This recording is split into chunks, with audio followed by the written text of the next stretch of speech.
rose pie, I always thought I knew my daughter. Rose was a quiet, reserved, and sweet young woman, or at least, that's what I believed her entire life. Until that end of the year. Until the day, while cleaning the house after the holidays, I found something that should never have been there. An empty bottle of poison in the trash. But let me go back to the beginning. This story didn't happen in our house, but at John's family home, Rose's boyfriend. I wasn't present at that fateful Christmas dinner, but what I heard afterward, combined with the evidence I uncovered, made me realize something much darker was happening beneath the surface. John came from a traditional family, perhaps too traditional. Juliet, his mother, was possessive, treating her son as an extension of herself. Sophie, his sister, a spoiled and cruel girl, constantly made jokes about Rose's weight, something my daughter, despite her forced smile, never forgot. And Tom, his father, Tom was the stereotypical chauvinist who found joy in humiliating others at the dinner table, especially those who couldn't fight back. Rose endured all of this for months. For her, John was worth the effort. Perhaps she believed that winning over his family was the key to securing his love. Or maybe, deep down, she already knew she wasn't welcome there and never would be. That's why Rose decided to do something special for Christmas dinner. She offered to bring the main dish, a dish she had always excelled at. No one suspected a thing. Why would they? That chicken pie would be the centerpiece of the night. But not for the reasons everyone expected. The pieces of this story came to me slowly, like shards of glass scattered across the floor, making sense only when pieced together. Rose was never one to open up completely, but the conversations we had over the months painted a picture I hadn't wanted to see at the time. She had been so excited when she started dating John. She talked about him with shining eyes, as if she had found something rare, something precious. But every time she mentioned his family, there was hesitation, a pause that lasted a beat too long. Juliet, John's mother, didn't bother hiding her jealousy. She always found something to criticize about Rose. Her clothes, her posture, even the way she laughed. "You need to learn how to be more refined," she'd say, as if my daughter were an unfinished project. Sophie, John's younger sister, was even worse. Her cruel jokes about Rose's weight came up constantly, disguised as innocent teasing. "Will you even fit in the dining room chair, Rose?" she said once, amidst loud laughter. Rose recounted this as if it were just another anecdote, but her eyes betrayed the impact it had on her. And Tom, John's father, he was the kind of man who knew exactly how to make someone feel small. He always had a joke ready, usually at Rose's expense. In one of the rare moments when she opened up to me, she told me about a comment he'd made. "John, are you sure you like women who eat more than you do?" Rose told me these stories in passing, like small, irrelevant details. But now, with everything that happened, I can't help but replay them in my mind, wondering if I should have seen the warning signs earlier. I remember Rose laughing as she recounted these moments, but her laughter was forced, bitter. At the time, I thought she was strong, that those things didn't affect her much. I was wrong. She endured all of it, month after month, believing that her presence alone would change how they saw her.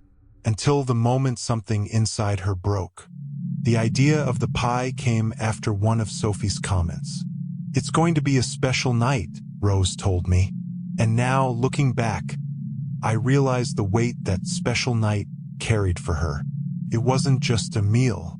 It was a chance to prove something to them or maybe to herself. Rose had always been meticulous. As a child, she alphabetized her books and folded her clothes with military precision. This trait, which I had always admired, now makes me shudder when I think about what happened. From what I learned later, she began planning weeks before Christmas Eve. First, she chose the chicken pie recipe, a dish she knew would appeal to everyone. everyone except John. He was celiac, unable to consume gluten, and Rose knew that. She knew that by making a traditional chicken pie, she would ensure that John wouldn't touch it. Next, she researched how to obtain the final ingredient for her recipe: the poison. She went to an agricultural supply store on the outskirts of town, a place where no one knew her. There, she bought the poison under the pretext of needing it to control pests in an imaginary garden. It was a potent substance used to kill small animals but lethal to humans in the wrong hands. What haunts me the most is imagining the moment Rose mixed that odorless powder into the crust and filling of the pie. According to John's account, she was calm, almost smiling, as she prepared everything in his kitchen. She told him she wanted to make the most special dinner ever. On Christmas Eve, Rose arrived with the pie wrapped in foil, its golden edges exuding an irresistible aroma. When she placed it on the table, Juliet and Sophie offered automatic compliments, though both comments carried a condescending tone. Rose simply smiled and sat down. As everyone served themselves, she watched. She didn't eat any of the pie, claiming she was already full. John, sitting beside her, didn't touch it either. "I'd love to try it, but babe." "The gluten," he said apologetically as he helped himself to another dish on the table. Rose nodded and murmured, "Of course, darling," so softly that no one could have suspected what was on her mind. The mood at the table was light, filled with laughter and snippets of conversation. Juliet praised the flavor.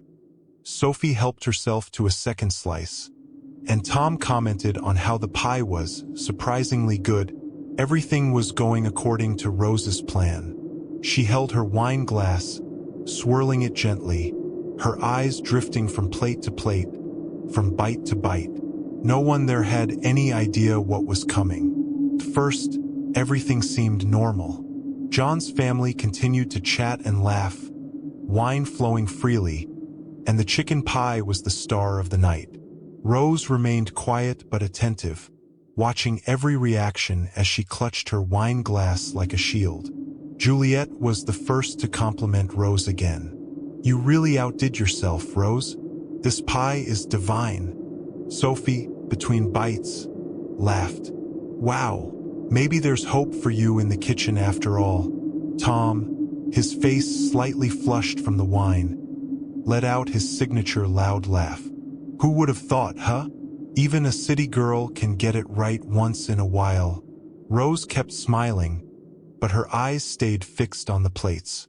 A few minutes later, the first signs appeared. Sophie frowned and put a hand on her stomach. "Wow, I think I overdid it with the wine. I'm starting to feel weird."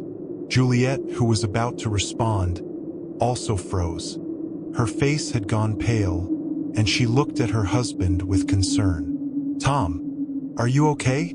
He seemed ready to say something, but instead, he covered his mouth and staggered away from the table, knocking over his glass onto the floor. That's when chaos truly began. Sophie abruptly stood, tripping over her own feet, and ran toward the bathroom. Juliet followed right behind, clutching her stomach with one hand and covering her mouth with the other, while John looked around, confused and alarmed. At that moment, Rose also clutched her stomach, doubled over, and feigned an expression of intense pain. I think I'm not feeling well either," she said, her voice trembling. She ran to the bathroom, locking the door behind her.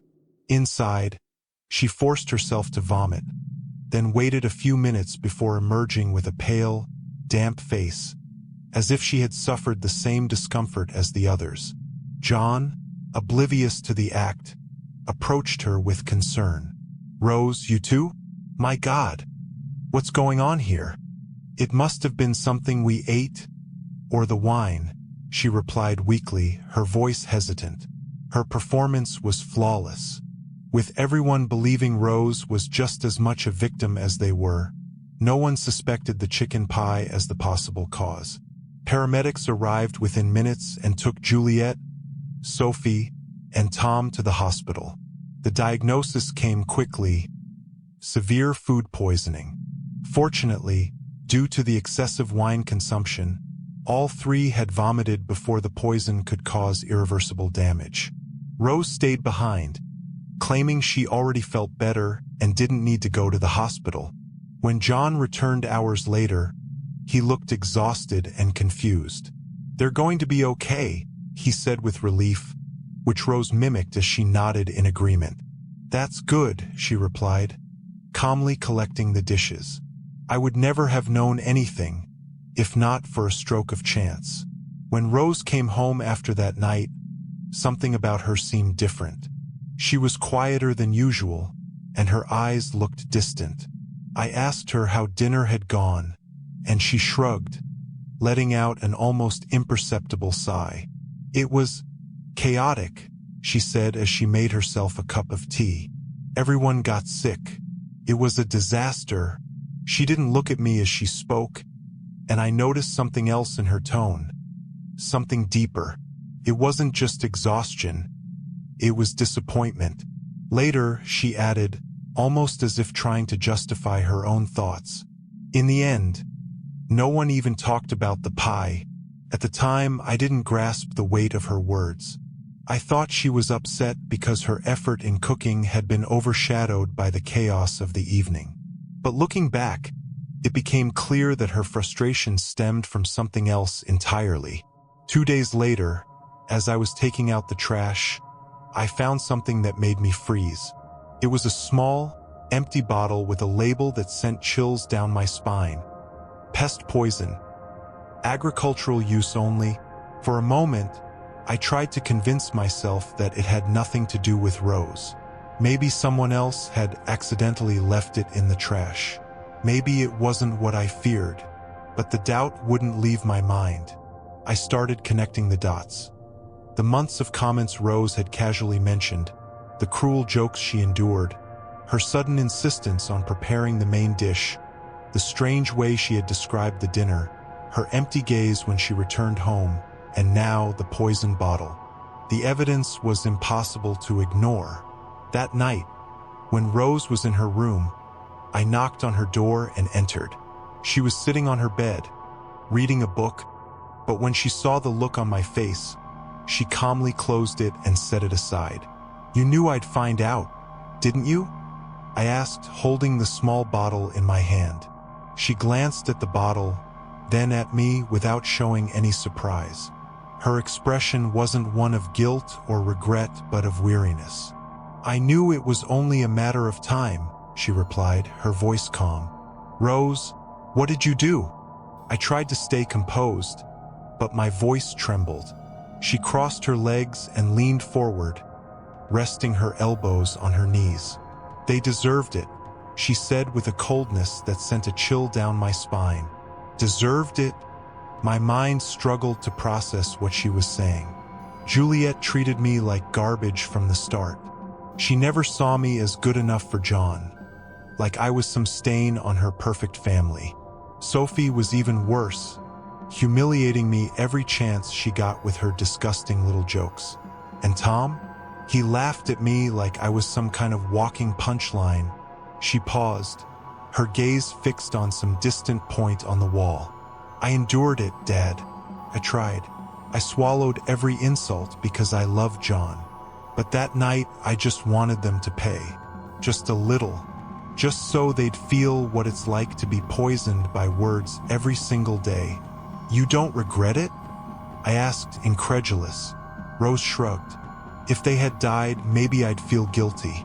But they didn't, did they? And I bet after this, they'll think twice before they open their mouths to humiliate someone." I looked at my daughter that night and saw someone I no longer recognized. There was an abyss between us now, and I knew I'd never be able to cross it again. "Rose, this isn't justice. This is cruelty," I murmured, almost to myself. She gave me a small, knowing smile, picking up her book again. "Maybe, Dad, but sometimes the world needs a little cruelty to balance things out." I left the room feeling a mix of sadness and helplessness. Rose was no longer the girl I had raised. She had become something darker, something I didn't know how to face. Evil, I realized, doesn't always scream or threaten. Sometimes, it smiles and waits, hidden behind familiar eyes. Story 2. Amelia. My name is Anthony. At 49, after 5 years of mourning, I met Christine, a 29-year-old woman who brought light back into my life. I decided to introduce her to my 15-year-old daughter, Amelia, believing it would be a positive step forward. Amelia had always been spoiled, and I blamed myself for that. Since her mother's death, she had always come first. When Christine came into our lives, Amelia seemed to accept her well. At the dinner I prepared to introduce them, everything went smoothly. Amelia was smiling and pleasant, and I thought everything was going as planned. I didn't realize the real game was just beginning. The day after the dinner, Christine told me that Amelia seemed uncomfortable. I thought it was just shyness or the need to adjust, but soon the first signs began to show. Mysterious messages began arriving on Christine's phone, questioning her place in our lives.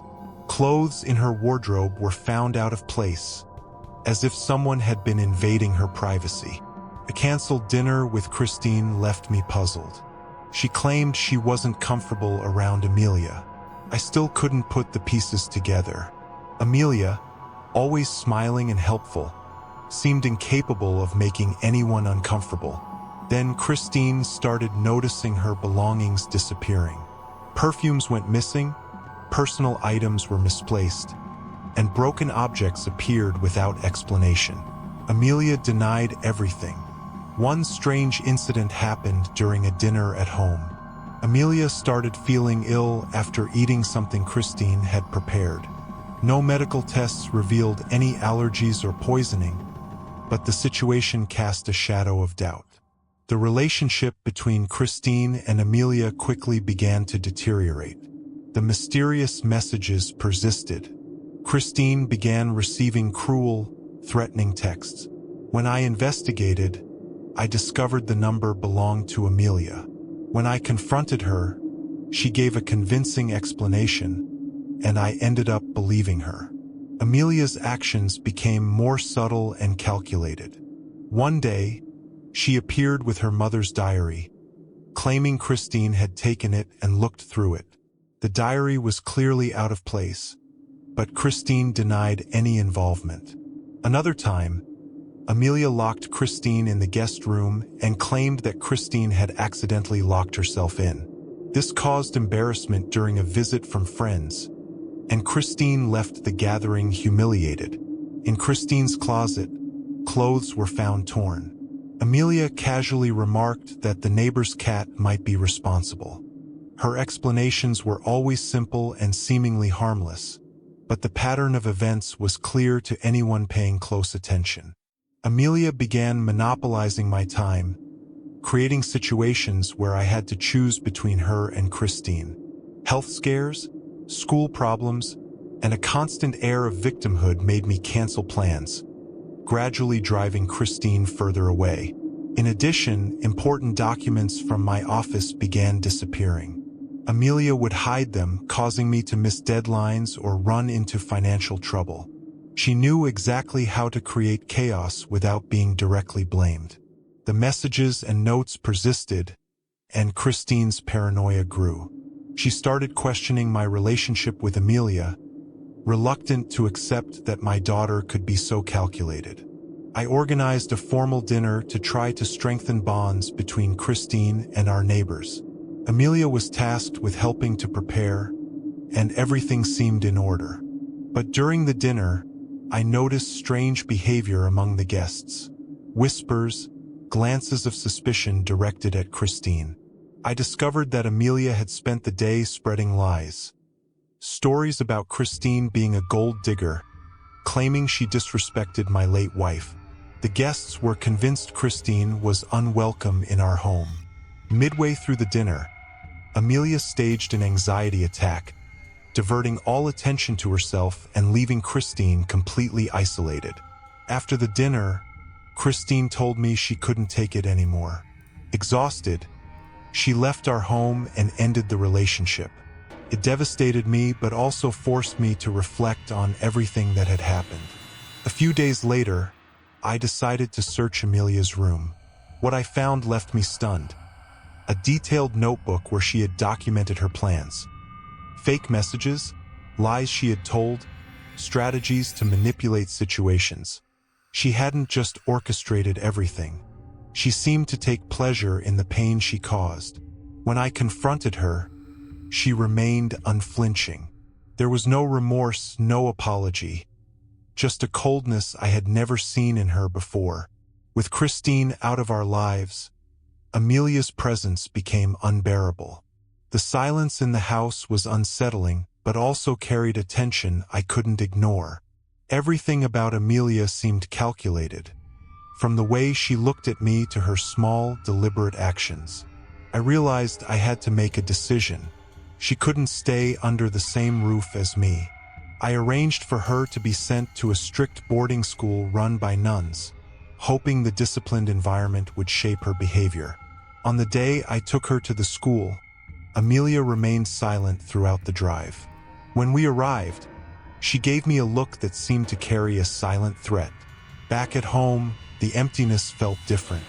It wasn't just the absence of Amelia. It was the realization that my relationship with her had changed forever. While there was a sense of relief, I knew this wasn't the end. Amelia wasn't the kind of person to accept defeat. Story 3: Emma and the Missing Baby. The night the police arrived at the couple's home, everything seemed out of place. They were anxious, and Emma, their adopted stepdaughter, was being placed into the police car. The accusations were severe. They claimed she had harmed their infant daughter, only a few months old, and that the baby's disappearance was tied to her. Emma looked confused and repeatedly insisted she had done nothing wrong. She denied the accusations firmly, but her voice went unheard. Ever since her adoption, rumors had swirled about her troubled past, marked by substance abuse and emotional instability. For many, that was enough to believe she was guilty. The couple told the police they had seen Emma suffocating the baby before running off with her in her arms. According to them, she returned hours later, visibly disoriented, and went straight to her room. When they couldn't find the baby and considered Emma's behavior, they decided to call the police. Emma, however, denied their version of events. She claimed the baby had disappeared and that she was just as desperate as they were to find her. But her words carried little weight. To the police, the testimony of the couple, respected and influential figures, seemed far more reliable. During interrogation, Emma insisted she was sober and hadn't hurt the baby. She explained that she had gone to her room because she felt unwell, not because she was fleeing. But her history worked against her, casting doubt on everything she said. The couple reinforced their story, portraying Emma as unstable and emphasizing how they had always tried to help her. The baby's disappearance, coupled with Emma's troubled background, led the police to assume her guilt. The case seemed to be resolving itself quickly, but many details didn't add up. When the police searched Emma's room, they found empty bottles of alcohol hidden under the bed. Blood tests revealed a high level of alcohol in her system, reinforcing the belief that she had been under the influence when it all happened. Emma was outraged and denied drinking. She claimed the bottles had been planted to incriminate her. Her protests, however, were dismissed. The evidence against her seemed too strong for anyone to take her side seriously. During interrogations, Emma shared unsettling details that heightened the tension. She claimed that, since her adoption, she had noticed strange behaviors from the couple. She mentioned that a former nanny had warned her about how they treated children and recounted seeing unusual cuts on the bodies of their other kids. These accusations weren't taken seriously. The police treated her claims as delusions from someone with a history of instability. While the couple categorically denied everything, Emma became increasingly isolated and discredited. With the accusations and the results of the tests, Emma was declared mentally unstable and sent to a psychiatric clinic. Authorities claimed she needed treatment before the investigation could proceed. Meanwhile, the case of the missing baby remained unresolved. Emma insisted she didn't know where the child was and that she hadn't done anything, but no one seemed interested in listening anymore. The focus was on treating her as guilty, while the couple moved on with their lives. A little over a month after her admission, Emma was found dead in the clinic. The official cause of death was ruled a suicide. The news was met with cold indifference from the couple and apathy from much of the public following the case. For many, it seemed like the inevitable end of a tragedy. Emma died before the investigation into the baby's disappearance could be concluded. Her death, however, was enough to shift attention away from the case entirely. With her gone, scrutiny of the couple and any potential failings on their part disappeared completely. Emma's biological family came to arrange her funeral. During conversations, they revealed that Emma had spoken to them about strange behaviors from the couple who adopted her. They said Emma didn't trust them and, though she had her struggles, she was neither violent nor irresponsible as they had portrayed her. Despite this, there was no room for questioning.